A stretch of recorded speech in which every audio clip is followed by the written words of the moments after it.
On this week's broadcast, a Cadbury advertisement causes awkward boners. A family-friendly pole dancer makes waves at a Petone fair. Bunds on bikes tear up a golf green. A decade on since the 2011 Christchurch earthquake. And the University of Canterbury herald in a new era by opting to potentially open an OnlyFans page. Kia ora and welcome to NewsyLand. I'm Richard Pullum. Conservatives, religious zealots and homophobia-fueled nincompoops everywhere have recently been enraged by a photograph chosen by Cadbury to advertise their popular and delicious cream egg. The photo in question shows two men enjoying a kiss and while doing so are swapping a cream egg between their mouths. An Epsom resident who didn't want to be named said he was alarmed when he spotted the ad on a neighbour's TV and thought that his stash of fetish homosexual semen swapping pornography had been raided and was being sampled without his knowledge.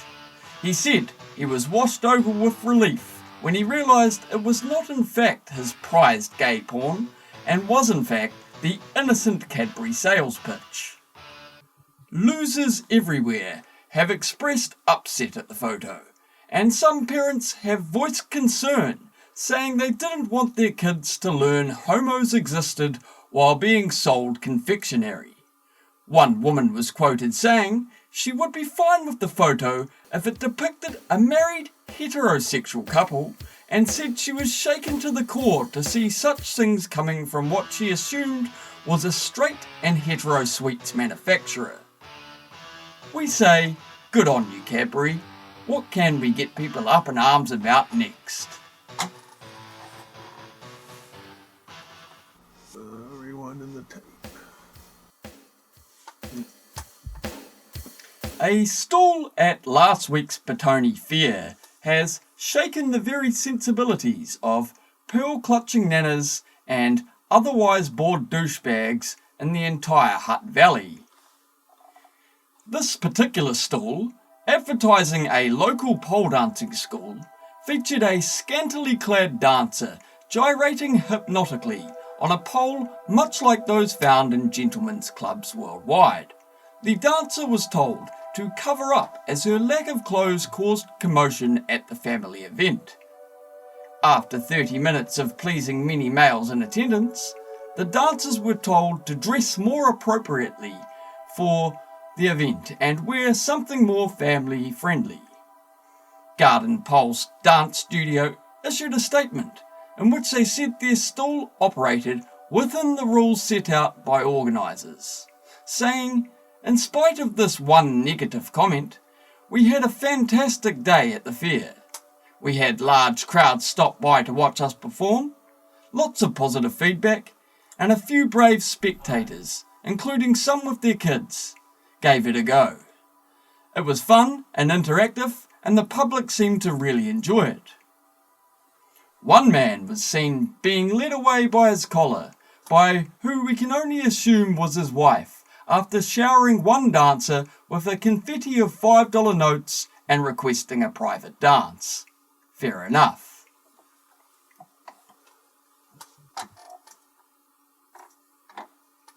Three to five men have caught the attention of police this week by riding their dirt bikes onto a Howick golf course in Auckland and tearing up the golf green in a bizarre bogonistic attempt at a good time. A spokesperson for the golf course expressed upset at having to take the afternoon off putting practice to file insurance claims to have the grass resodded. We spoke to rich wank-stained members of the course in the club lounge who said their day's golfing was ruined by the damaged hole being closed until the problem at hand was seen to.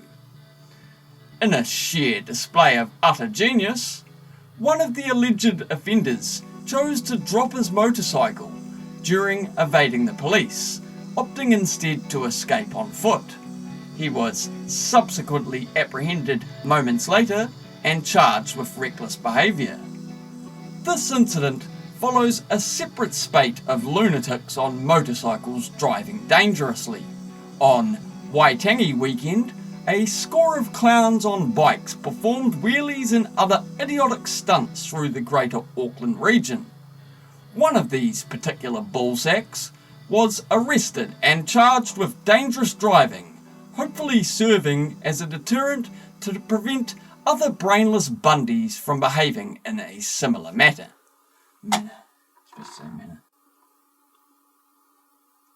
Doesn't matter. Manner. Supposed to say manner. Doesn't matter.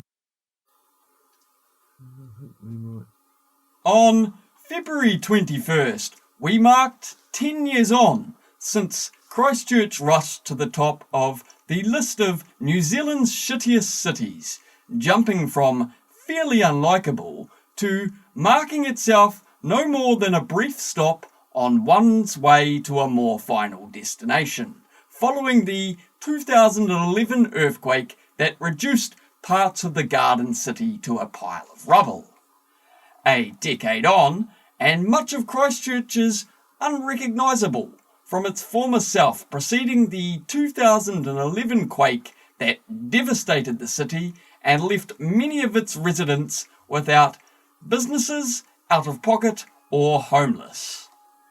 New Zealand has learned that through loopholes, greed, and ferocious shit-cuntery, that a sizable portion of insurance companies still haven't paid out on their claims, justifiably angering Cantabrians and proving once and for all that insurance firms are pissant fucksticks that prey on vulnerability. Many Christchurch residents, despite lengthy lawsuits and filing claim after claim after claim, haven't been paid what they are owed and are left with dilapidated houses that are beyond repair. Our thoughts are with those that are left destitute or otherwise out of pocket by these shit-eating insurance clowns.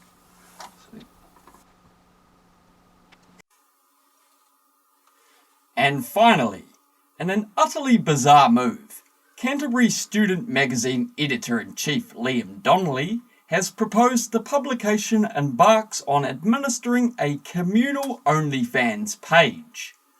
We here at NewsyLand are all for students being enterprising and making their money by any legal means necessary, but the association between user pays subscription amateur pornography and a student magazine was not one we had made before the suggestion was put forth. Donnelly has pledged that Cantor would very generously allow those contributing naked videos and photos of themselves to pocket 80% of the profits made. He has also said that for security reasons, he would have the password to the account and be vetting all submissions for quality purposes. He also stated that he has a background as a hobby photographer if any aspiring models wanted to invite him for a shooting. University of Canterbury Students Association leader Kim Fowler was quoted as saying she believed that the OnlyFans suggestion was purely made for comedic purposes. Cantor is editorially independent. However, the UCSA does not support the formation of an OnlyFans as an appropriate media platform for a student magazine, and I refuse to give anyone 20% of my cut for any photos or videos, she said. With most Canterbury University spokespeople and representatives saying they believe that Donnelly's pitch is satire and not a serious venture, we here at NewsyLand wish him all the best in his pursuit.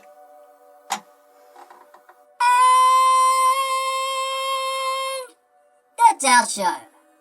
This has been New Zealand. Current affairs from New Zealand. I'm Richard Pullman.